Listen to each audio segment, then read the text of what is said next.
23 तारीख सीसामो को, 24 तारीख सुबह बड़े मंदिर के लिए।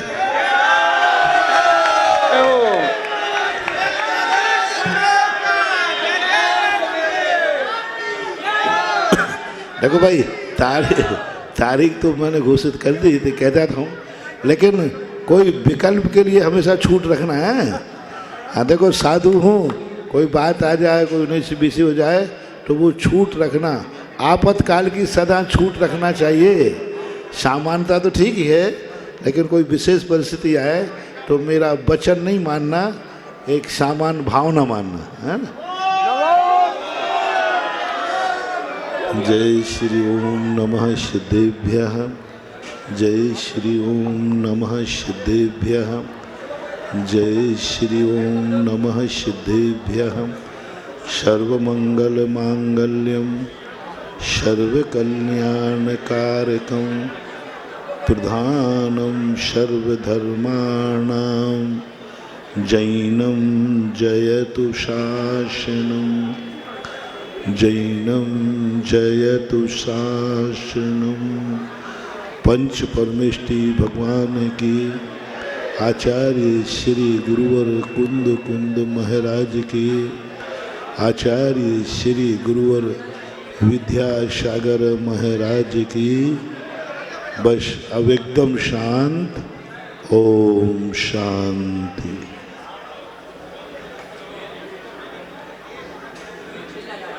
ये ऊपर आवाज कैसे आई स्टेज पे? ओ पुजारी जी,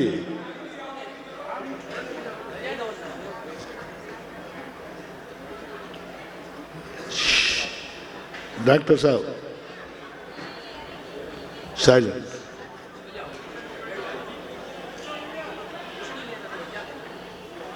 फिर आवाज आ रही पीछे, ओम नमः सिद्धेभ्यः बोल जाता है तो इसको एकदम साइलेंट हो जाना चाहिए। कोई अपनी मर्यादा होती है, जीवन के वह क्षण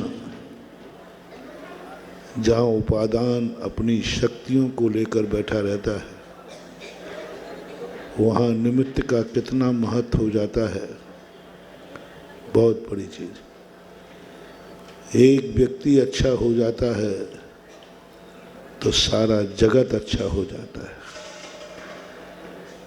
एक व्यक्ति गंदा हो जाता है तो सारा जगत गंदा हो जाता है। कहते हैं ना, एक मछली सारे तालाब को गंदा कर देती है, लेकिन एक हंस सारे तालाब को स्वच्छ कर देता है। लोग कहते हैं कि एक चना भाड़ नहीं फोड़ सकता, लेकिन एक चना प्राण बचा सकता है और प्राण ले सकता है।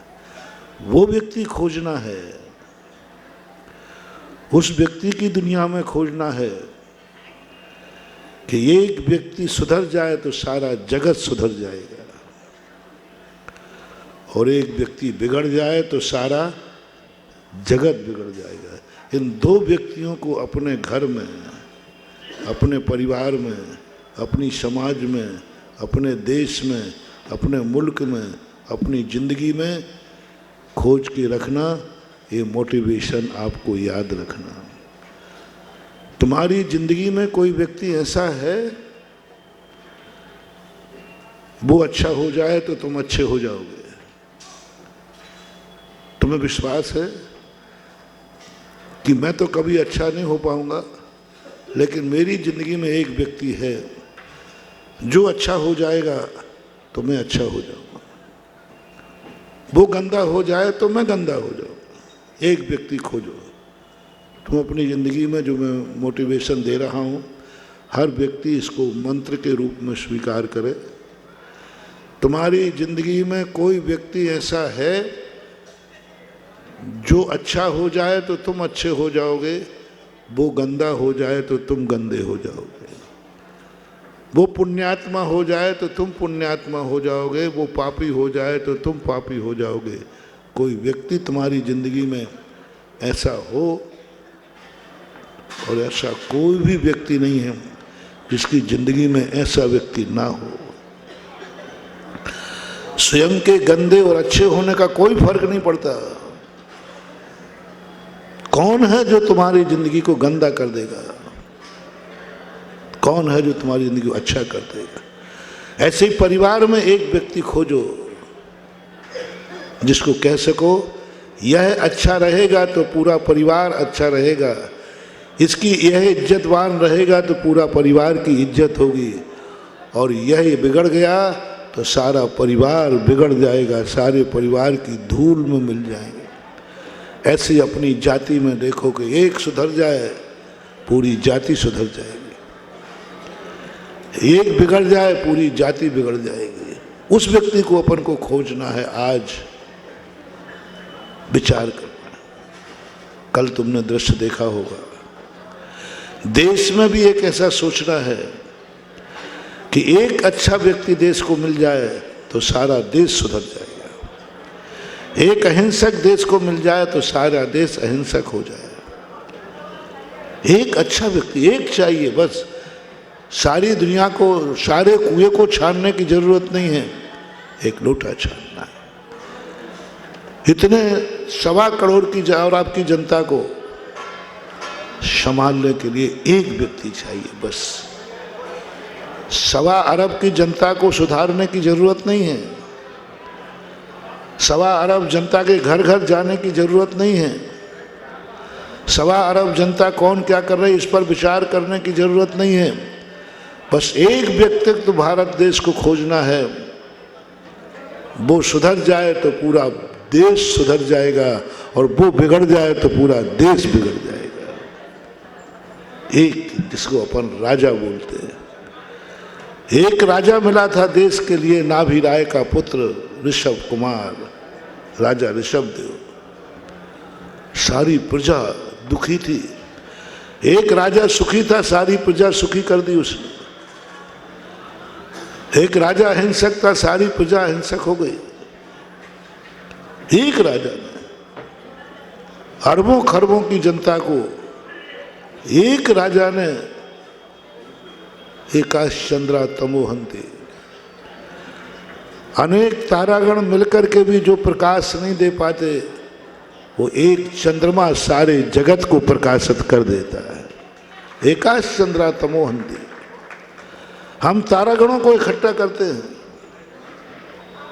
अमावस्या के दिन सबसे ज़्यादा तारागण होते हैं और उसी दिन सबसे ज़्यादा अंधेरा होता है, और पूनम के दिन सबसे कम तारे दिखते हैं और सबसे ज़्यादा उजाला पूनम के दिन। एकाश चंद्र तमोहंते। एक सूर्य सारे जगत को प्रकाशित कर सकता है, एक व्यक्ति क्यों नहीं सारे जगत को, नियत को बदल सकता है,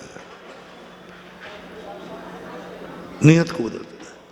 ऋषभ देव ने उस नियत को बदल दिया। अंधेरा छा पूरे जगत में, आज तक कोई मुनि महाराज नहीं थे दुनिया में,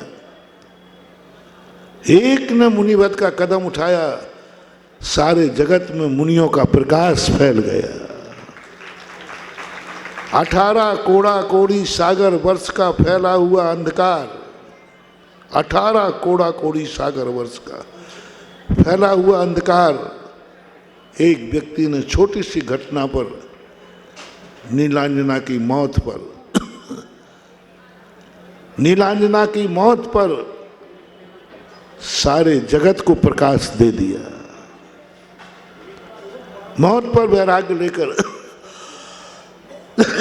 और साधना करने में ऐसी क्या व्यक्तित्व था इनका, क्या स्थितियां थी। एक व्यक्ति ने 18 कोड़ा कोड़ी सागर वर्ष का अंधकार मिटा दिया। एक व्यक्ति ने उस रास्ते में जो घास उगाया था, रास्ता ही खत्म हो गया था, कदम चलते ही वो रास्ता ही नहीं हाईवे बन गया।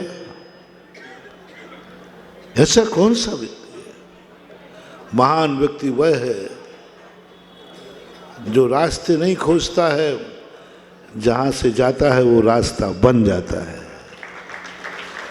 ऋषभ देव को कोई रास्ता नहीं मिला, ये चलते गए, रास्ता बनता गया, रास्ता बनता गया। नदी के समान महान आत्माएं होते हैं। नदी के दो किनारे होते हैं। नदी ने किनारों को बनाया या किनारों ने नदी को बहाया? पहले क्या हुआ है? नदी बही है सो किनारे बने हैं, कि किनारे बने हैं सो नदी बही है? किनारे बनते जाते हैं, नदी बहती जाती, दोनों एक साथ होते। सबसे शुरुआत में नदी बही होगी, किनारा मिला होगा।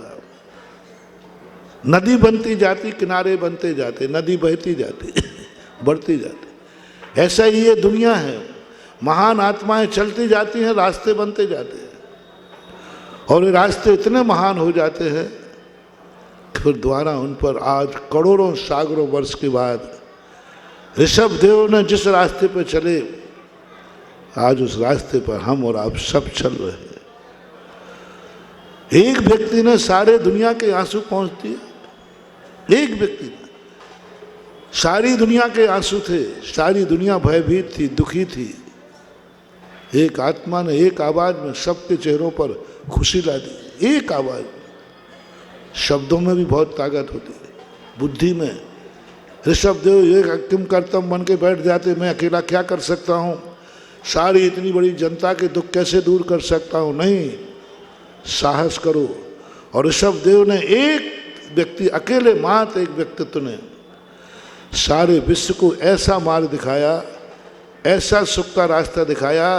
आज करोड़ों वर्षों के बाद भी ऋषभ देव के उस रास्ते पर चलकर लोग सुखी हैं, दोनों, संसार मार्ग और मोक्ष। अच्छा राजा आज वर्तमान में भी हमें देखते हैं, भगवान के राज दरबार के ऊपर ही देख रहा था, ऋषभ देव के व्यक्तित्व पर सोच रहा था। एक व्यक्ति ने इतना, आज वर्तमान में भी हम देख रहे हैं, पार्टियां राज्य नहीं करती हैं, व्यक्तित्व राज्य करता है। आज एक व्यक्ति आपके बीच में, पार्टियां तो रही हैं, बनती रही, पार्टी से कोई फर्क नहीं पड़ता, व्यक्तित्व से फर्क पड़ता है। पार्टी राज्य नहीं कर रही है। एक व्यक्तित्व ने ऐसा अपना व्यक्तित्व प्रस्तुत किया, अपने देश के प्रधानमंत्री महोदय नरेंद्र मोदी जी। कितना बड़ा व्यक्तित्व, एक व्यक्ति के आने से। पार्टी नहीं आई है, पार्टी का राज्य नहीं है, एक व्यक्तित्व का राज्य है। एक व्यक्ति, इतना महान व्यक्ति आ गया, जब से वो राजगद्दी पर बैठे हैं मोदी जी, आतंकवाद कहीं दुनिया में देखने में नहीं आ रहा है। राजा कैसे रोकता है, सवाल इसका नहीं है। राजा कैसे रोकता है, सवाल इसका नहीं है। राजा का काम है कि अत्याचार रुकना चाहिए, चाहे दंड से रुके, चाहे डंडे से रुके, अत्याचार रोकना चाहिए। ऋषभ देव ने खुद दंड दिया, तलवार दी आताताइयों को रोकने के लिए।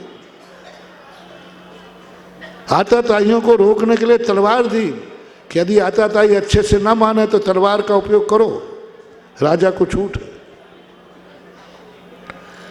आज वर्तमान देश में एक आदर्श, एक राज्य कैसे किया जाता है, इसको करने वाला एक व्यक्ति मिला, महोदय नरेंद्र मोदी जी। आज सारा देश में कितने अनहोने काम हुए, अयोध्या के अंदर कितने जीवों की हिंसाएं हुई। आज एक व्यक्तित्व ने अपने दिमाग से हमेशा हमेशा के लिए न्याय दिलाकर हिंसा के रास्ते बंद करा दिए। एक छोटे से स्थान को लेकर हजारों की हिंसाएं हो रही हैं। हर साल लोग काला दिवस मना रहे हैं, हर साल लोग देश में जाकर के मरने मारने पर उतारू हो जाते हैं। एक व्यक्ति के, एक व्यक्तित्व कितना महान है, उसने सदा सदा के लिए, क्या ये अहिंसा नहीं है? हर साल कुछ ना कुछ हिंसा होती थी, हर साल कोई काला दिवस मनाता था, कोई कुछ करता था, कोई कुछ करता था। एक व्यक्ति ने वहाँ न्याय दिला करके और सदा सदा के लिए हिंसा को रोक दिया। क्या यह हिंसा नहीं है? तरीके हम महाराज लोग अपने तरीके से हिंसा का प्रचार करते हैं। राजा की तलवार भी अहिंसा की रक्षा करती है। राजा की तलवार उठती है सच्चे राजा की, तो भी वो अहिंसा ही कहलाती है। पक्का है तलवार चलेगी तो हिंसा होगी, लेकिन कभी कभी अहिंसा की रक्षा हिंसा से होती। एक बार मैंने प्रवचन दिया था, ये ऋषभदेव का है, मेरा नहीं। अहिंसा की रक्षा करना है तो हिंसा का शस्त्र को भी आपको स्वीकार करना पड़ सकता है। शास्त्रों में ऐसे सैकड़ों उदाहरण हैं जिन्होंने अहिंसा की रक्षा हिंसा से की। मुनिराज की रक्षा प्राण लेकर के की हुई। और आज ऐसा ही बहुत मैं सोच रहा था, देखो एक व्यक्ति ने कश्मीर की सारी समस्या का समाधान कर दिया, और जो रह गए वो भी समाधान होने वाले हैं। और परसों तो मोदी जी ने हम साधुओं का दिल जीत लिया। जिन्होंने राजनेता हमेशा निष्ठुर होते हैं, राजनेता हमेशा धर्म के प्रति कोई मतलब नहीं रहता, लेकिन परसों नरेंद्र मोदी जी ने जो व्यक्ति प्रभाव अपना छोड़ा, एक संत की समाधि पर जो उनका पूरा शरीर पूरा मन रोमांचित हुआ है, वह मैं सुन करके और मैंने खुद देख करके देखा कि उनकी अंतर की आवाज थी। वो राजनीति की आवाज नहीं थी, पार्टी की आवाज नहीं थी, वोटों की आवाज नहीं थी, वो मोदी जी के अंदर की चेतना की आवाज थी, जिन्होंने यह दिखा दिया कि हम देश में कितनी भी राजनीति हो, यह देश संतों का देश है। और संतों के जाने पर अंतर चेतना से 20 सेकंड 10 सेकंड तक आवाज नहीं निकली। जो धारने वाला व्यक्ति है, आचार्य श्री के उपकार को जैसे उनके मन में स्मरण आया, उनका रोम रोम गदगद हो गया। उस समय उनका चेहरा देखने लायक था। बहुत बड़ी चीज। यही संस्कार एक सच्चे राजा का होना चाहिए। और उन्होंने जब बात ये कही कि पूज्य गुरुदेव आचार्य विद्यासागर का मेरा व्यक्तिगत संबंध है, तो सार्वजनिक संबंध होना अलग चीज है और व्यक्तिगत संबंध होना अलग चीज है। व्यक्तिगत संबंध वो कहलाता है जैसे बेटे और बाप का संबंध होता है, ऐसे ही गुरु और भक्त का व्यक्तिगत संबंध था। और व्यक्तिगत संबंध में जो उन्होंने बात कही, महानुभाव, आज पार्टियां सभी हैं, कर किसी के पास नेता नहीं है। बीजेपी ये अहंकार ना करे कि मेरा राज्य चल रहा है, ये अहंकार करे कि आपकी पार्टी को ऐसा व्यक्तित्व मिला, ऐसा आपका प्रधानमंत्री मिला, जिसने आपकी पार्टी को रास्ते, कोई भी चीज व्यक्ति से बहुत इज्जत पा जाती है। एक व्यक्तित्व तुम्हारे सामने आया, एक व्यक्ति ने सारी पार्टी को, सारे देश को एक दिशा दी। राजा कैसा होता है, राजनीति कैसी होती है कि आज दुष्ट लोग, आतंक फैलाने वाले लोगों को भारत की नज़र उठाने के पहले ही नज़र झुकाना पड़ती है। इस समय प्रधानमंत्री जी कौन हैं? देश पे दया नहीं कर रहा है वो दया कर रहा है कौन है इस समय प्रधानमंत्री। उस व्यक्तित्व को देख करके जो आतंकवादी आंख निकालते थे, वे आंख झुका करके, और है ये सोचना, सबको सोचना, एक व्यक्ति सोचना है। देश के राजा को यदि अपन सही चयन करेंगे तो बहुत कुछ हो जाएगा। भारत रत्न वाली बातें आई। कुछ नहीं मांगो रे, नरेंद्र मोदी से कुछ भी मांगने की जरूरत नहीं। परसों के प्रवचन से अपन क्या मांगेंगे? जो मोदी जी महाराज के नाम से देंगे। हम मांगे पराये लोगों के सामने, हम मांगे दूसरों के सामने। नरेंद्र मोदी जी तो खुद अपने गुरु के भक्त हैं, उनके तो खुद गुरु हो गए, अब उनसे क्या मांगे? क्या मांगोगे उनसे? क्या मांगना है उनसे? जो खुद उनका हो गया, जो खुद उनका हो गया, गुरु जी खुद उनके हो गए, अब कुछ नहीं रहा। अब कुछ भी मांगने की जरूरत नहीं है, कोई पत्राचार करने की जरूरत नहीं है। परायों से मांगा जाता है। सारे भारत के भक्तों से मेरा कहना है, कोई पत्राचार मत करो, कुछ मत करो, क्योंकि पूज्य गुरुदेव आचार्य विद्यासागर इस देश के प्रधानमंत्री नरेंद्र मोदी जी के व्यक्तिगत गुरु थे। अब व्यक्तिगत गुरु के लिए कौन क्या करता है सबको मालूम। एक बेटा अपने पिता के लिए क्या करता है, और व्यक्तिगत जब उनके गुरु थे तो मुझे तो लगता है उनकी भावनाओं से आचार्य जी के नाम से देश में कुछ ऐसा कुछ करेंगे जो अपन लोग सोच भी नहीं पाएंगे। उनको अमर करेंगे, वो उनको अमर करेंगे, ऐसा अमर करेंगे कि देश याद करेगा। और सही राजा की एक ही आदत होती है, बिन मांगे मोती मिले, मांगे मिले ना भी। परसों की जो बात मैंने सुनकर के बस मैंने भी विचार छोड़ दिया, अब कुछ नहीं कहना है। जब अभी तक तो मैं अपना व्यक्तिगत गुरु मानता था, और मेरे समान हमारा देश का प्रधानमंत्री महोदय भी अपना गुरु मान रहा है, व्यक्तिगत संबंध जोड़ लिया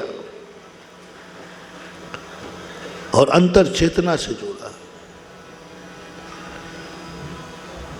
सब तरफ से कल परसों उन्होंने व्यक्तित्व को, परसों ने अंदर की आवाज को प्रकट करके अभी तो देश को जीता था, अब साथियों के हृदय को भी उन्होंने प्रभावित कर दिया, बहुत बड़ा प्रभावित किया। और एक ऐसी स्थिति हमने पहली बार देखी। और एक व्यक्ति सुधरता है, सारा जगत सुधर जाता है। आज जिस ढंग से उनके जो कार्य हो रहे हैं राष्ट्र के नाम पर, वो हर नेताओं को ईर्ष्या नहीं करना चाहिए, शिक्षा लेना चाहिए। देश आज विश्व में कितना बड़ा स्थान पहुंच चुका है।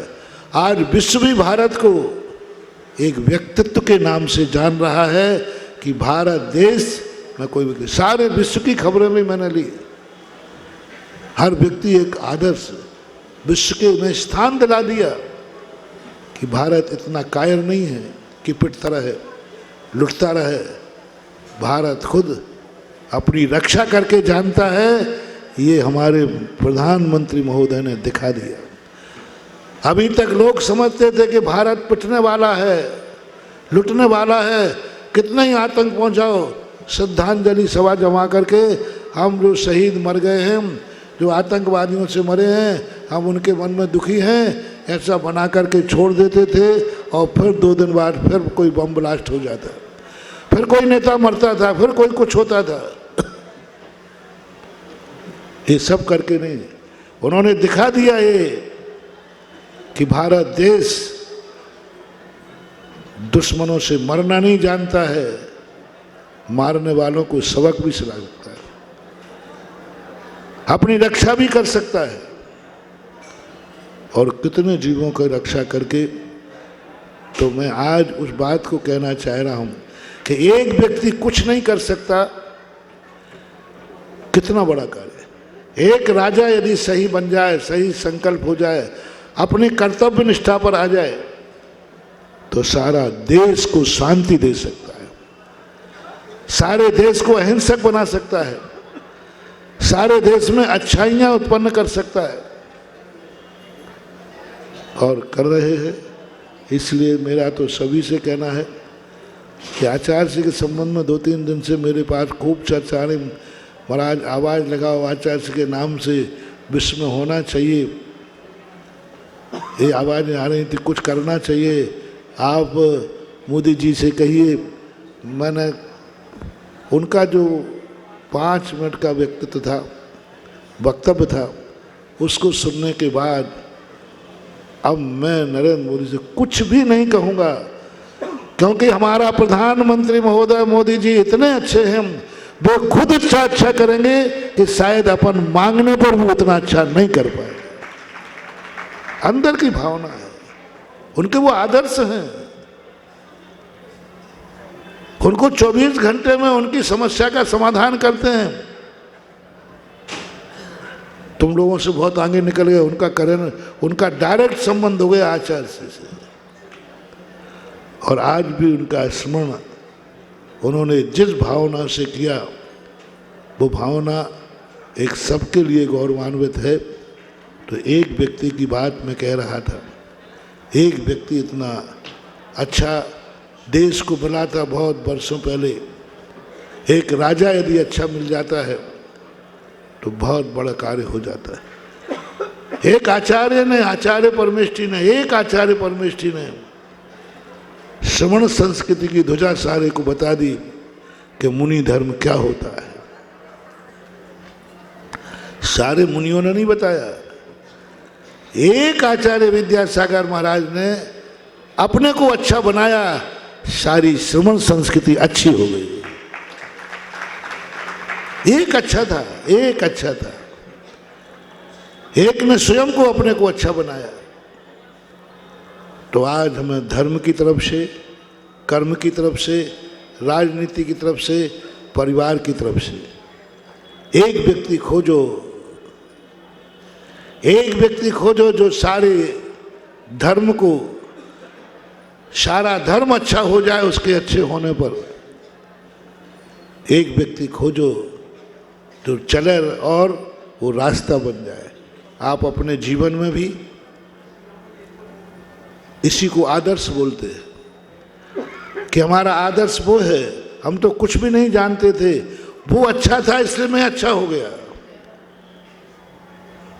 मालूम हम सारे मुनि महाराज अच्छे क्यों हैं? पहले बताओ हम अच्छे हैं कि नहीं? मैं झूठ मत बोलना, देखो मुंह देखी मत करो।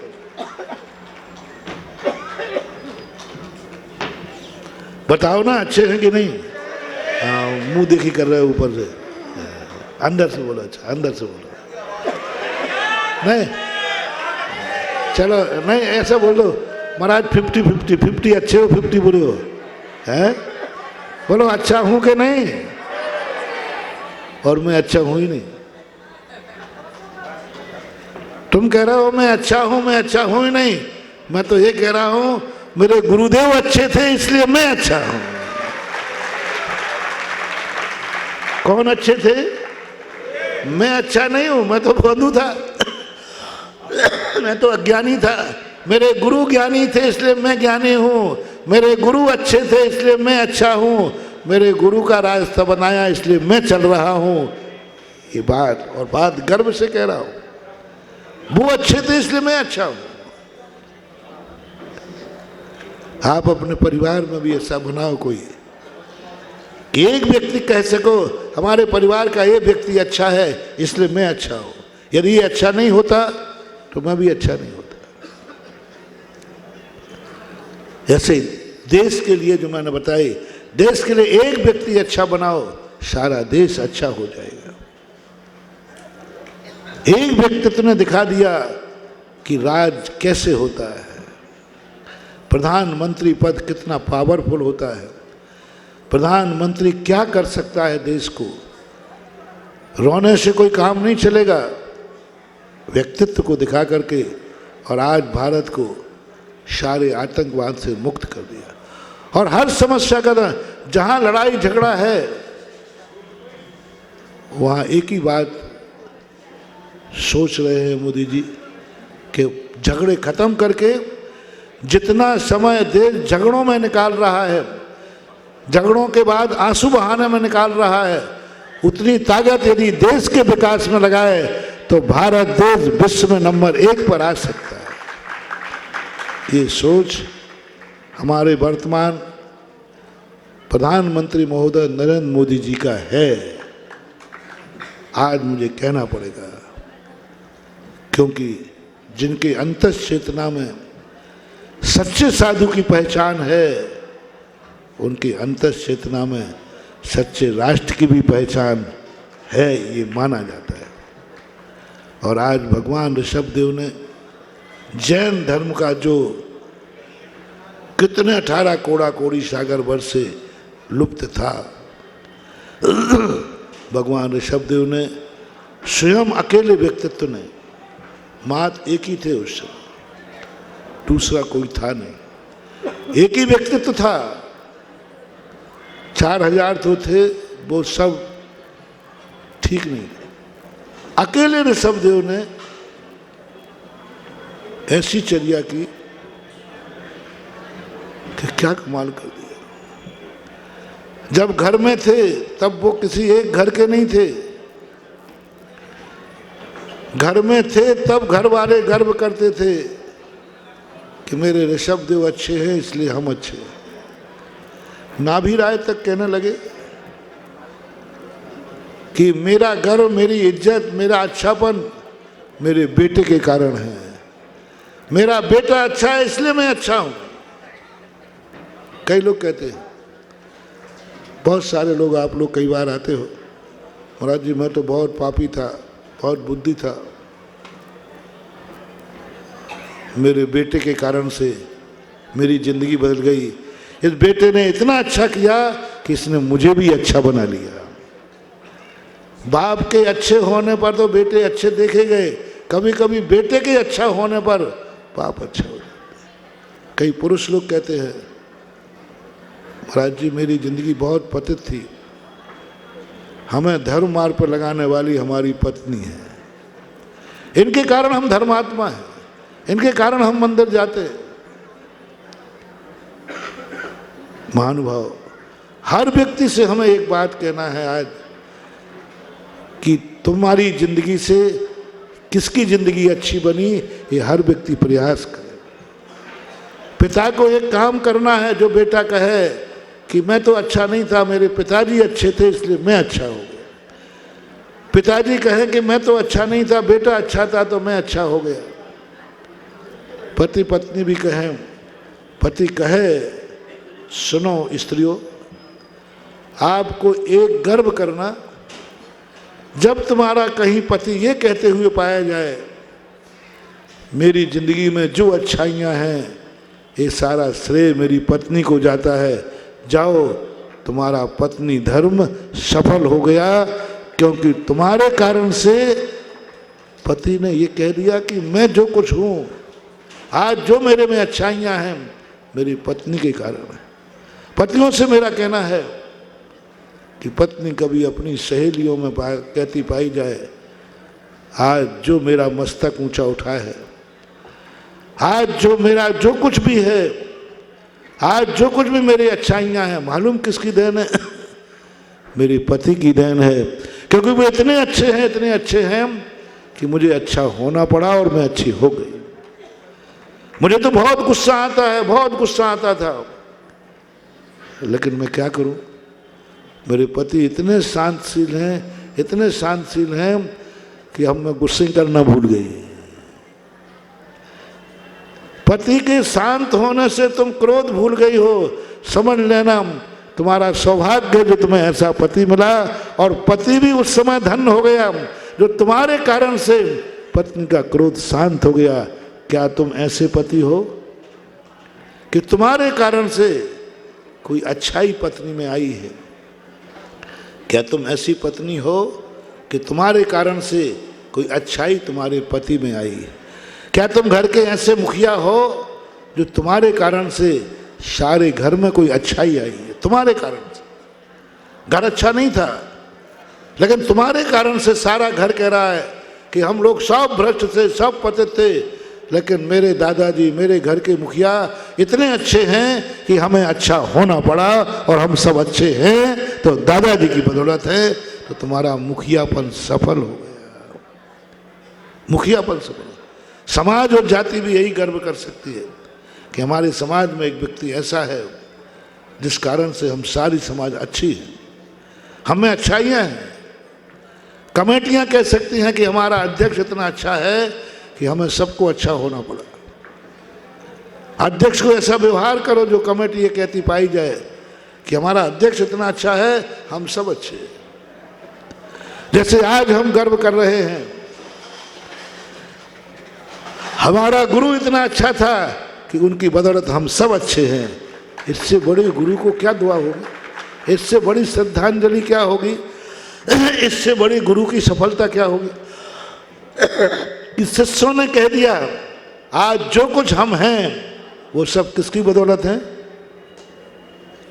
आज मेरा ज्ञान किसकी बदौलत है, आज मेरा चारित्र किसकी बदौलत है, आज मेरी सारी क्रियाएं किसकी बदौलत हैं, गुरु की बदौलत। बस यही गुरु का सबसे बड़ा पुरस्कार है, सबसे बड़ा पुरस्कार है। और गुरु की गुरु दक्षिणा यही होती है। गुरु इतनी मेहनत करके, गुरु दक्षिणा क्या है कि शिष्य एक बार ही कह दे वे मेरे में जो अच्छाइयाँ हैं वो सब गुरु के कारण है, क्योंकि मेरा गुरु अच्छा है। यदि ये भाव आ गया, गुरु को गुरु दक्षिणा मिल गई, गुरु को गुरु दक्षिणा मिल गई। आज यही बात हमने देश की पार्टियों के लिए कहा, ऐसा नेता बनाओ जिसके कारण देश कहे बोलो बोलो। जो कश्मीर की धारा थी, कौन सी थी, वो हटी, देश ने हटाई, प्रजा ने हटाई कि एक व्यक्ति ने हटाई। आगे कौन है, जनता तो सब पीछे थी, लेकिन सोच किसने बनाया, दम किसने लगाई। 50 वर्षों से चल रहा था, लेकिन बिल्ली के घंटे गले में कौन घंटी बांधे, हिम्मत की। आज साहस किया मोदी जी ने और उसका परिणाम भी निकला। आज कौन, सब लोग कहते थे मंदिर मंदिर न्याय होना चाहिए, न्याय होना चाहिए, कौन आगे आया। एक दृढ़ संकल्प किया एक व्यक्ति ने। आज रामलला की पूजा हो गई, मंदिर बन गया, देश के सारे। तो कुछ ऐसी हिस्सियाँ होती हैं, देश को ऐसा हमेशा ध्यान रखना चाहिए। और धर्म क्षेत्र में आज सभी लोग, वो भगवान तुम्हारे सामने आ रहे हैं। आज जो क्रिया भगवान करने वाले हैं, यदि ये क्रिया नहीं करते तो ऋषभ देव के बाद कोई मुनि धर्म नहीं रहता। 4000 साधु भ्रष्ट हो गए आज के दिन के अभाव के कारण। श्रावक लोग भूल गए। आज का दिन नहीं होता तो 4000 साधु भ्रष्ट हो गए और आगे कोई मुनि महाराज नहीं बनता, क्योंकि हर मुनि में, हर शरीर में वो ताकत नहीं है जो बिना आहार के जिंदा रह सके। और मुनिराज आहार यदवा तदवा कर नहीं सकते, दिगंबर जैन मुनि यदवा तदवा आहार कर नहीं सकते, और आहार की विधि आपको आती नहीं है। आज ऋषभ देव की आहारचर्या कितनी उपकारी है। एक व्यक्ति आहार लेके दिखा देगा, उसके बाद कितने लाखों करोड़ों अरबों खरबों असंख्यातों मुनिराज इसी चर्या को अपनाकर आज हम भी आहार कर रहे हैं, आज के दिन की बदौलत। यदि ऋषभ देव आहार लेके नहीं दिखाते तो इनका तो कुछ नहीं बिगड़ता, कुछ नहीं बिगड़ने वाला। ये मरने वाले नहीं थे, ये अकाल में मौत नहीं करते मरते। इनको इतनी रिद्धियाँ थी, इनको ऐसी रिद्धि थी कि जिंदगी भर एक दाना भी नहीं खाते तो इनके शरीर में किंचित मात्र भी तेज खत्म होने वाला नहीं था। ये मरने वाले नहीं थे, परम उपकारी। मैंने कहा था ना परसों, कल्याण करने वाले तो बहुत हैं, लेकिन कल्याणक उन्हीं के मनाए जाते हैं जो दुनिया के लिए कुछ करते हैं। दुनिया के लिए जो करते हैं उनके कल्याणक होते हैं। आज जो आहार को उठ रहे हैं दुनिया के लिए उठ रहे हैं, हम जैसे छोटे मुनिराजों के लिए उठ रहे हैं, हम बच्चों का ध्यान रख कर उठ रहे हैं। ऋषभ देव को कोई जरूरत नहीं थी आहार की, बिल्कुल नहीं जरूरत, किंचित बात भी। मात हम बच्चों के लिए, हम हीन संगनधारी, ये हमारे आने वाले बच्चे कैसे आहार करेंगे? मेरे जैसी चर्या तो कर नहीं पाएंगे, अकाल में मरेंगे। करने का साहस भी करेंगे तो अकाल में मरेंगे। कर सकते थे कोई मुनि, भूखे मर जाएंगे, लेकिन मुनि बनेंगे, मर जाते। कितनी करुणा दया करके ऋषभ देव आहार लेने आई नहीं है। वो 3 अंजलि गन्ने का रस कोई आहार होता है क्या? 3 अंजलि, तुमको हमारा समय अंजलि बड़ी थी तो पेट भी तो बड़ा था। अंजलि बड़ी थी कि पेट भी बड़ा था? पेट भी बड़ा था, भूख भी बड़ी थी, सब कुछ बड़ा था। बात अंजलि इतनी बड़ी होगी, हाँ पक्का है, अंजलि इतनी बड़ी होगी कि 2-3 टंकी पानी 500 धनुष की काया थी, 3000 फीट की काया थी। 6 फुट की काया में इतनी अंजलि है तो 3000 फुट की काया की कितनी होगी आप लगा लेना। 6 फुट की अंजलि कितनी बन जाता है इसमें? 100 ग्राम। कितना करने का रस बनेगा? 100 ग्राम, 200 बन जाएगा, 1 गिलास तो आ जाता है। 200 ग्राम गन्ने का रस आता है 6 फुट की काया में, तो 3000 फुट की काया में कितना आया होगा जल्दी लगा लेना। 6 फुट में इतना, तो 3000 फुट की अंजलि कितनी बड़ी होगी? 6 फुट में 1 गिलास, तो 3000 फुट की अंजलि में कितने गिलास गन्ने का रस आया होगा? 1 टन, 1 टन आया होगा। तो 1 गिलास भूख लगने पर 6 महीने का उपवास कर लेना पहले। भूख लगने पर 1 गिलास गन्ने का रस पीने पर कितनी भूख मिटेगी? उतनी भूख उनके 1 टन में मिटती है। लेकिन वो तो एक बहाना था, निमित्त था, जगत के लिए उपकारी करने के लिए उठ गए। और आज भगवान जगत उपकारी मुनि धर्म पर, श्रमण संस्कृति पर उपकार करने के लिए अयोध्या कैलाश पर्वत से उतरकर अयोध्या की तरफ जा रहे हैं। पर अयोध्या वाले कुछ भी नहीं जानते हैं, उनको कुछ भी पता नहीं है। लोग तो ये कहने लगे, बड़े उससे दीक्षा ली थी, अयोध्या की याद आ गई, लौट आए। लोगों ने कहा वहाँ ठंड लगी होगी इसलिए घर अयोध्या की तरफ आ रहे हैं। कोई कह रहा है इनको भूख लगी होगी तो रोटी खाने आ गए। बहुत सारे लोग कहने लगे। उधर अयोध्या में नाभि राय को पता चला, मरु देवी को पता चला, तो मरु देवी तो कहती, लल्ला से मैंने पहले ही कहा था मत जा बेटा, ये मुनि मार्ग बहुत कठिन है, नहीं माना, लौट के आना पड़ा। पिताजी आ गए, बोले बेटा मैंने पहले ही मना किया था मत जा। भरत बाहुबली आ गए, बोले पिताजी, भरत बाहुबली सामने आ जाओ और कहो पिताजी हमने तो पहले ही कहा था राजगद्दी आपको ही शोभा देती है, लीजिए मेरा मुकुट, आपको मैं पुनः वापस करता हूँ, हम तो बच्चे हैं खेलेंगे। लेकिन भरत बाहुबली ने बहुत विनती की कि हे राजन, हम लोग तो बालक हैं,